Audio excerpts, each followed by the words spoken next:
Gising agad ang baby. Nagapang agad papunta kay Cholo.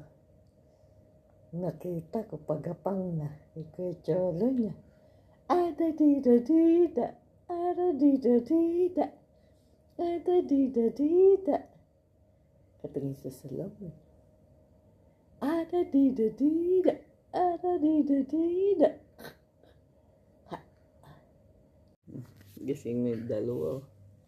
Hawak na ni Basta yung gatas niya.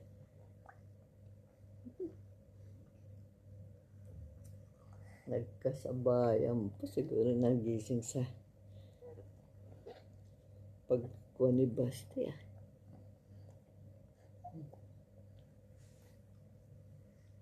Kinuha ni Cholo yung 2 blanket saka yung unan Ayaw. Itong 2 nanonood. Tapos na maggatasan. Ayun na, ang 2. May ang kamay ni Cholo. Lagay na sa bibig yan yung Basti. Lagay na sa bibig ni Cholo. Nag-holding sila Galing.